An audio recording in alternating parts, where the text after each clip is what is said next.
Okay, everyone, I think we can start. Welcome also from my side to this Eyesi Surgical Software Release 4.0 webinar. The idea is that I kick this webinar off with a few slides talking about the technical details that are part of this new software. And then I will hand it over to Mexico, where my colleague Marshall Dial is sitting along with Dr. Ivo Ferreira, and they will do a live demonstration on the surgical system to show you what we have implemented for this new release. Let me start by saying why we developed what we developed for this kind of release. First of all, we wanted to improve the autonomous training for beginners. You know that the Eyesi Surgical, as well as all our other systems, are designed to be self-guided learning machines, so beginners can sit down and learn what they need to know. But we wanted to take this to the next level and improve and add even more things that tell the trainees in the beginning what they have to do and how to do it correctly. On the other side, we wanted to add more value for more experienced surgeons so that they also have value on the surgical system. We think the surgical system is not only for total beginners, but also for more experienced people. We have studies that prove that, but nevertheless, we wanted to add more content for them. So first of all, we improved the visualization and the microscope behavior. So this is something obviously for beginners as well as for experienced surgeons. We totally reworked the optics inside the virtual microscope, and the goal was to have a better depth perception and 3D impression. So we did that, and now we think that you can clearly see better in terms of how far are you with your instrument inside the bag, how is your depth perception, and so on. Unfortunately, this is nothing we can show you on a slide here, and even not in the live demonstration, because you have to see that with your own 2 eyes in 3D. So I can only encourage you, whenever you have the chance to look through the Eyesi Surgical the next time with a new software, do that and make yourself an image. We also reworked the zoom and focus. It's now more realistic. Just to give you one small example, when you focus with the microscope foot pedal, in reality, in most microscopes, the microscope goes up and down. And with that, not only the focus plane changes, but also the field of view. And this is now also implemented in the surgical system. And then we reworked the lens visualization along with the red reflex, which is now even more realistic when you start, in the case of divide and conquer, when you start to sculpt into the lens, you will see that the deeper you get, the more red reflex you will see. And this is, I think, very important for the trainee. Yeah, then we added more guiding elements. You know that we had, since the beginning, guiding elements in the Eyesi Surgical ocular view, but we did add even more. The OR machine status was reworked. We now show the intraocular pressure on the left side to get a clear understanding to the trainee what is happening in the eye. On the bottom left, you see our action elements that are describing what the trainee has to do next. In this case, it says crack the lens into 2 fragments. And this is accompanied by spatial action details that you see in the middle, 2 force vectors going to the left and right side in green, along with a dotted line in the middle, so the trainee knows exactly what to do in order to crack the lens. On the top right side, you have a side view. This will show the trainee where the instruments are inside the eye. Are they near the cornea? Are they down in the bag? Are they in a safe zone to emulsify the lens and so on? So this helps, again, the beginner to understand what is happening inside the eye. And on the bottom right side, you see an action progress that shows you or shows the trainee how far he is into his specific task and what he has to do. On the right side, you see more guiding elements, but you will see them in the live demonstration. So I continue here. We also added guiding elements on the scoring screen. In case a trainee does not know what a specific scoring element means, like the odometer, He can now tap on a little icon and the system will tell him what it is. In the case of the odometer, it's the distance the tip of the instrument traveled inside the eye. So it's a scoring detail about efficiency. Yeah, phaco modules. You know that we have two phaco training modules. We have the divide and conquer training module and we have the phaco chopping training module. Both have been heavily improved in terms of more guiding elements. You see on the left side, the cross is visualized. The dark green shows what the trainee needs to sculpt in the beginning. When he turns the lens, the green color will go to the next part and he has to do that. And this is not only in 2 dimensions, but it's also about the depth. So the trainee sees clearly how deep he has to do his sculpting. On the right side, chopping, you see in this case, the area where the trainee has to go in with the phaco tip in order to aspire the nucleus and to get a good grip on that. So both modules have been reworked in terms of more guiding elements and a new structure. What is not there anymore is the realistic part where a trainee has to remove a whole lens without any additional guiding elements. This is not there anymore because it was moved to a completely new module, which is called lens removal. And this module now is like a blank canvas. You have a lens there and it's up to you, it's up to the trainee to remove the lens in a way he wants to do that. There are no guiding elements at all. He can use any specific technique. He can start with divide and conquer. He can stop and chop. He can continue with cracking. He can go back to divide and conquer. It's completely up to the trainee. And he can also use the instruments like he wants to use them. On top, we added the INA, the removal of the cortex, in the same module. So whenever you do this task, you remove the lens in your way with your instruments. And then as soon as the lens is removed, you have to continue in the same task with the irrigation aspiration step. Yeah, now let's talk about even more things for the more experienced surgeons. We added different varieties of cataract scenarios. And this is true for all the phaco modules and the INA modules. We added different sizes of rexes. You can work with a small rexus, with a huge rexus. You have to cope with that. We can have a myopic eye. We can have different grades of dense cataracts. And we can have an incomplete hydrodissection where the lens is not even rotating very well. And all of that, of course, can be combined in the courseware to make challenging tasks for the trainees. Here you see how that looks like in the demo mode. You know that kind of window from the capsular rexus where you can set in demo mode the setting like you want to have it.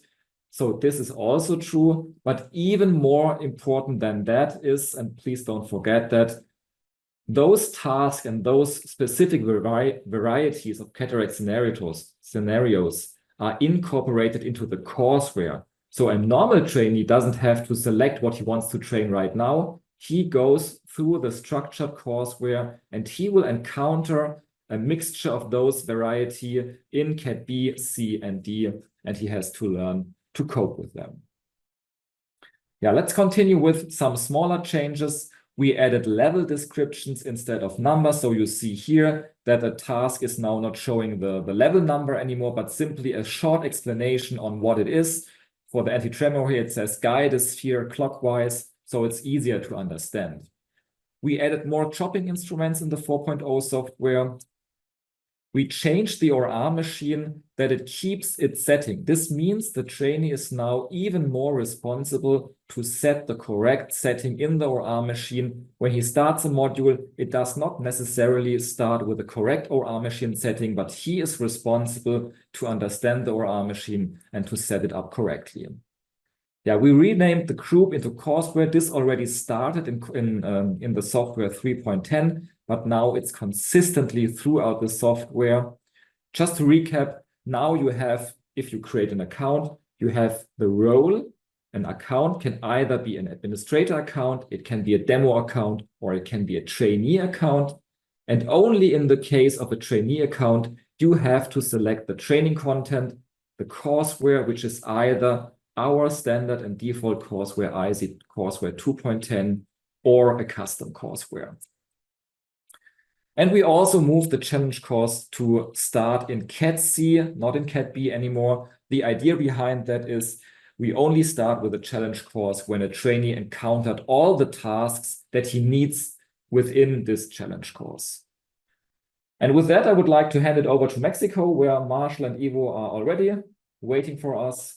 So yeah, ready for you guys. Thank you. Great. So I'm Marshall Dial. I'm the Vice President of Education and Simulation Market Development. With me is Dr. Ivo Ferreira.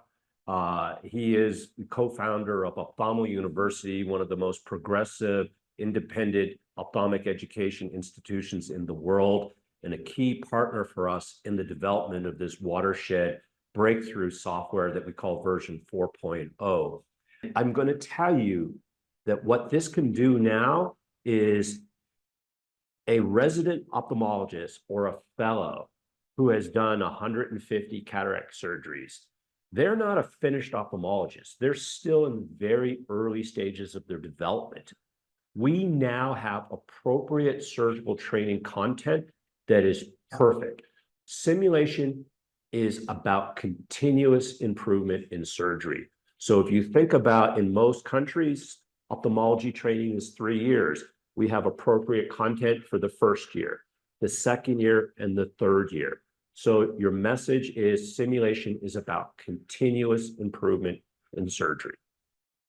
So if you agree, we can start in a demo user, and then we're going to show you in different cameras, what is happening, so you can understand these new features.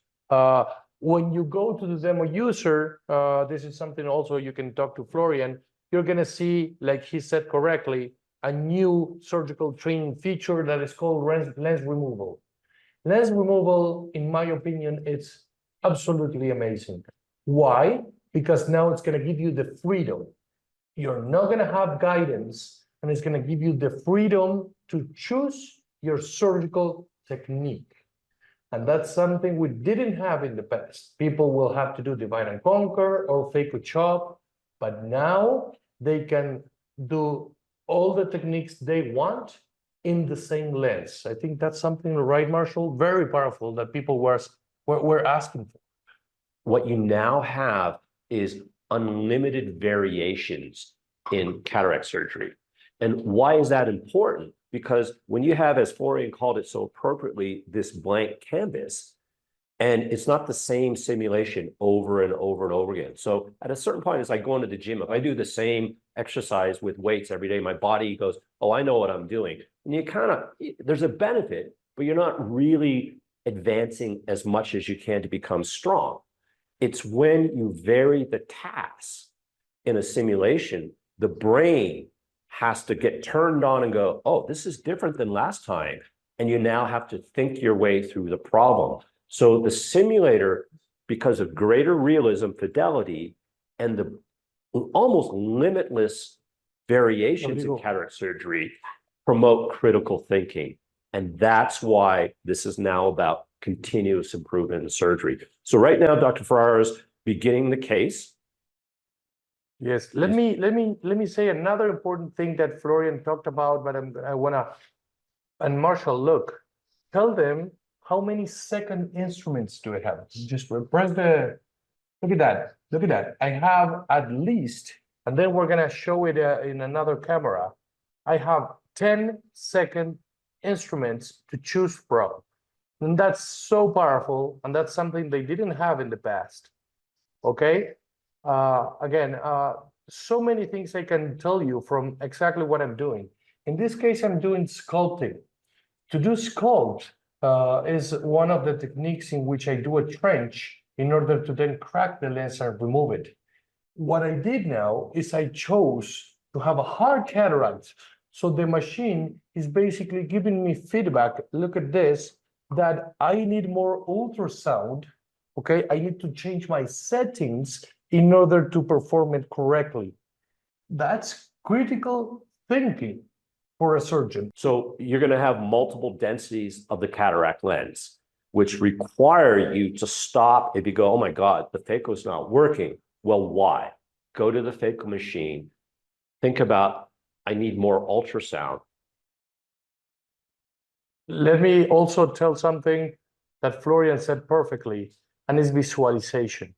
If you were here with me, okay, and seeing in 3D through a microscope, you're going to see a depth of field. Now I'm going to change my settings to sculpting, to quadrant removal, sorry, because I'm going to want to chop horizontally, okay? So look how I'm going to need to, I'm doing a stop and chop technique, because what I did in the beginning was sculpting, and then now I'm doing horizontal chop. But the best part of it is that now, let's say that I have another half of the lens and I want to suddenly change my second instrument and do vertical chop. So I'm doing a completely different technique because that's what that was my decision. And I'm going to do another mechanical technique in order to fracture the nucleus. Look, this is completely different. Vertical chop, it's an amazing technique that it's not spread with many surgeons because they're afraid to try the first cases, okay, because it's high risk. But when you dominate this technique, it was going to help you to save so much ultrasound. I'm going to show you another feature that maybe for you that you're not, you know, experts with surgery, maybe you say, okay, I see that as a minor thing. Look at this. Now the machine is gonna make it hard for me to remove this first fragment. This is something we talk for weeks and weeks with the R&D team. Why? It's because exactly what people struggles in surgery. So what you're gonna see in surgery now is that the increase of fidelity from the R&D team will be seen as surgeons as something they struggle every single day. So now, again, the capability to learn and to teach with the machine increased so much. Look at that. So that fragment, because the Rex is small, doesn't want to come to me with the correct vacuum. And again, this was a struggle to the R&D team. And they did a great job, right, Marshall? I think we need to really talk about what they did. If you sit in this room doing this exact simulation with 10 experienced, skilled ophthalmologists, all 10 will go, oh my God, that's exactly how it is in a real eye. That's where we're at right now. We're coming to an interesting potential for convergence between real surgery and virtual surgery. We're not quite there yet, but the fidelity in what you're seeing right now with Dr. Ferreira doing, an objective, skilled surgeon who knows what real surgery is like, will sit there, do this exact technique that Dr. Ferreira is demonstrating, and he'll go, that's how it is in a real human eye. Exactly. Look, I'm creating the space in order for those fragments to come to me. And look at that, the occlusion, the interaction between the lens fragment and the phaco tip, it's something that in the past was, you know, people will say that it wasn't realistic and, you know, it could improve. And look at now, I'm occluding the fragment and being very careful in how I deliver ultrasound. And all of a sudden, you're seeing also the cortex appearing. That is something I can face. Like Florian said also, now we can see two surgical steps together. And to see two surgical steps together is the first time we're seeing that. From a training experience, the immersive potential by interlinking steps of cataract surgery is going to be game-changing. Where we're heading after 4.0 is expansion of what you're seeing now, where we have cortex, and Dr. Ferreira will extract the cortex. Are you going to finish the task? Or Yeah, oh, you want me, oh, I just wanted to show, yeah. Okay, no worries. No, you already finished. But you saw that there was a cortical wall on the capsule. And he could continue in that simulation and use irrigation and aspiration to safely aspirate out of the eye that cortex. We're changing the game. This is the most exciting time in ophthalmic education in a long, long time. So maybe let's go backwards here and look at, we're showing you a very complex scenario that's about critical thinking. But what about in the beginning? Someone who finished medicine, is starting the residency, is going to learn the basics of cataract surgery. And this is what we call autonomous training features. Florian showed you a slide with some of the guiding elements. Let's see how it looks in a dynamic environment when you're learning the basic technique of divide and conquer. I think you said, Marshall, is the most exciting time for me as a surgeon and as a mentor, the capability that I have now to teach. I will spend even maybe 1 or 2 weeks entirely talking about phaco, because one thing will be important here. One of the weakness that you can hear from people in the past will exactly be like this, was the nuclear extraction, right? The different techniques you could do with the lens. Well, now became exactly the strongest point of the simulation.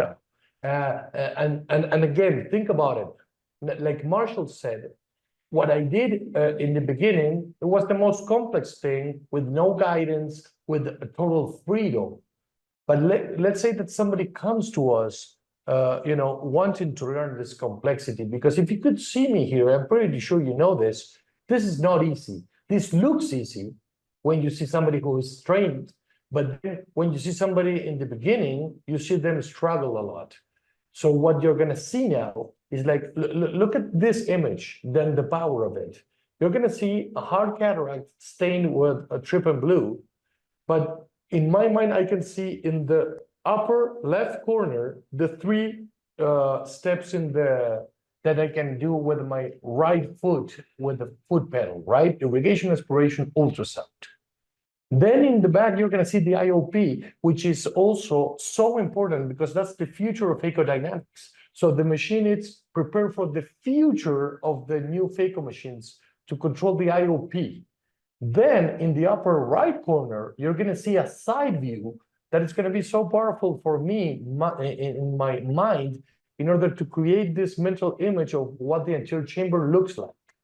In the down and right corner, you're going to see my advancing during sculpting. That is exactly what I need to do. And in the down left, the machine is telling me, what do I need to do?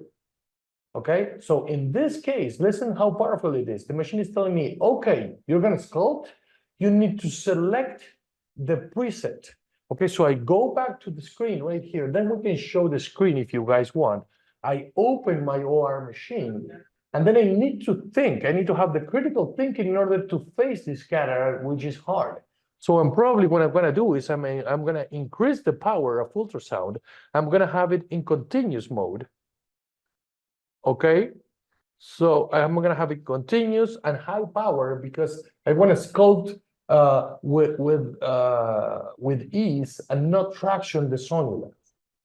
The best part, look carefully. So when I'm advancing in the simulation, the machine in yellow line, in yellow letters, is going to tell me if I'm doing something wrong. So for the first time, again, I'm having real-time feedback while I'm doing the task. And let me be honest here. This excites me so much. We were talking with Marshall yesterday that if you really think about it, we're talking about the future of surgery, right? With real-time feedback. Imagine when robotics comes to place, they're going to think like this. They're going to have real-time feedback and adjust in real time.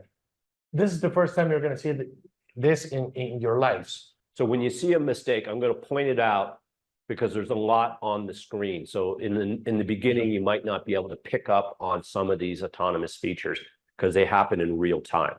There. We're doing divide and conquer. There's a green cross, and that's your path of travel. in the bottom right corner, you see the sculpt icon. And as we start to have the appropriate depth and length of the sculpt, it starts to go green to say you're doing a good job. And when you complete that green bar, you've done enough sculpting that you should be able to crack that lens. So now he's going to bimanually rotate the lens and continue to sculpt. And look in the upper right corner. We call this the profile view. You see the cornea. You see the two instruments in the eye.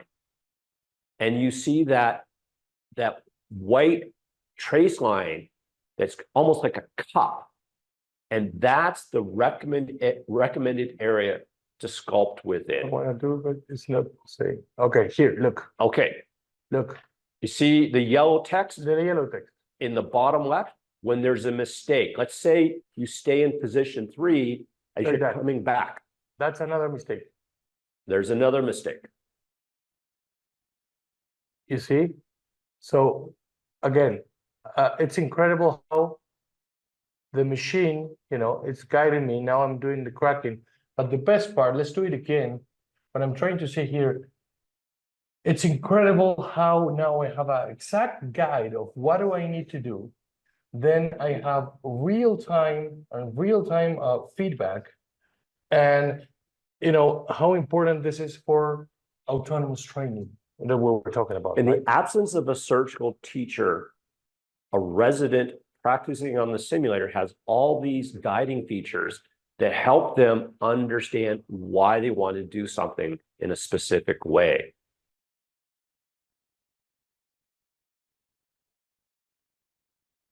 Look at the upper right corner, the side view. Notice how Dr. Ferreira is sculpting, but he's not generating excessive downward pressure that strained his zonule. Yeah, this is what it looks like, right? So if he puts a lot of pressure, you'll see the lens start to go down.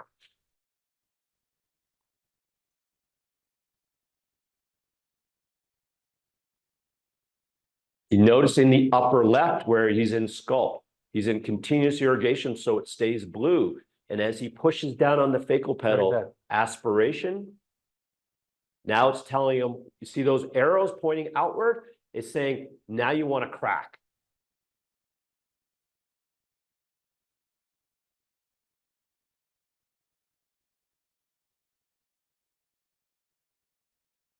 And also the fidelity, look at that.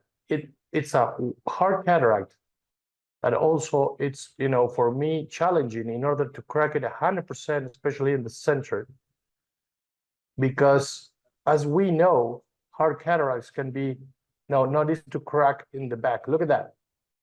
The fidelity at so many levels went up that the physical model of the lens now allow us to train in complexity and very hard cases.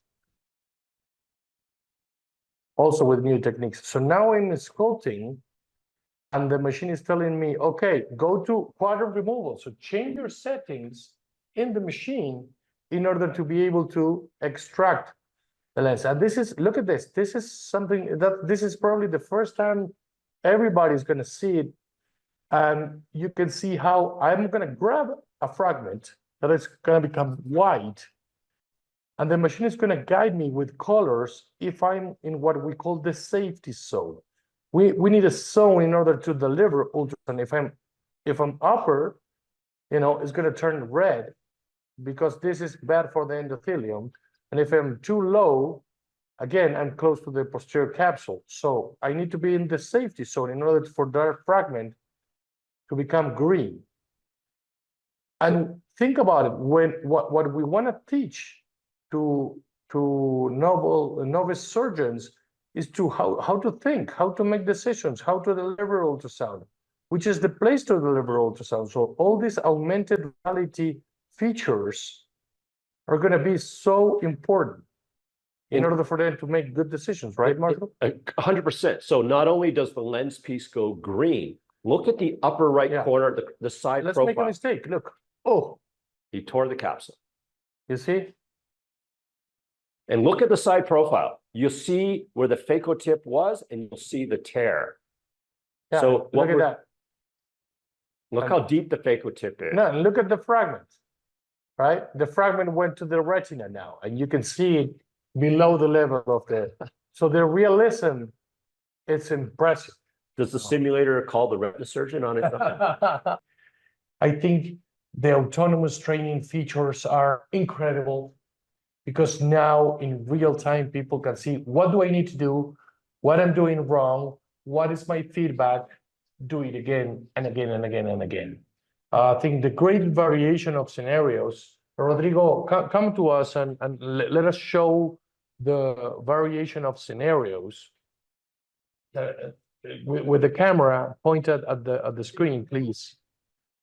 Let's point to the screen. So scenarios, visualization, like Florian said, change it so much, right? The depth perception, the 3D, the two tasks that are together. I think there is so many things coming. Maybe we can do, before we wrap up, Sure, let's show, we showed advanced training where you have a blank canvas. We show beginner training where you have, Great. you know, step-by-step guidance with divide and conquer.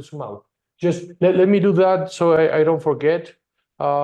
This is what people see in lens removal, which I think is amazing. Everything that Florian was saying, you can put guiding elements, but you can change the characteristics of the sonula. You can change the characteristics of the rexis, make it smaller and more difficult, of course. You can make a hydrodissection weak, good, you know. You can put a weak sonula, hard cataract, medium cataract, and also hard white, which is amazing. You can change the resilience of the capsule, and you can put myopic and hyperopic eyes. I'm so sorry, I just really wanted to show that because it's so exciting for a teacher, for a surgeon, for a student, that you know that you can change scenarios. You were saying. So what I wanted to do to kind of tie it all together, we started with advanced training with this blank canvas idea. We went to the very beginning of how we take that true beginner and take them through a structured process with feedback. And then now let's wrap it up and say, I've learned divide and conquer, I'm good at it, now I want to learn chop.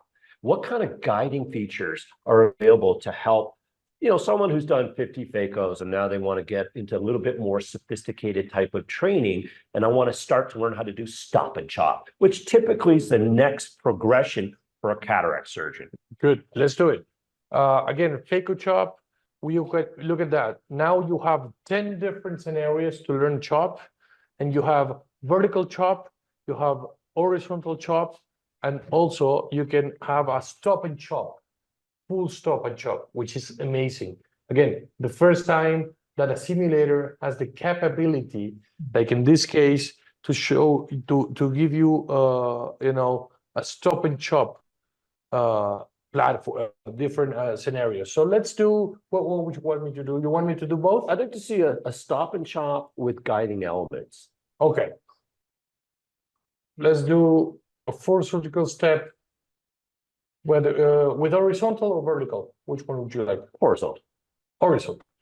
You can see this conversation. We are choosing. We could be here for hours, and you want a big menu in the restaurant, right? You want a hard cataract or a soft cataract? I think I'll have a hard cataract. A hard cataract. Yeah, oh, yeah, okay.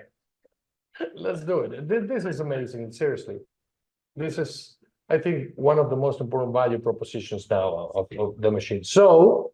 Let's do it with guiding elements.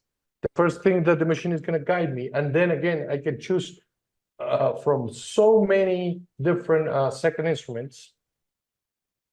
Okay, so the first thing the machine wants me to do is the sculpting. Okay, so I'm going to sculpt.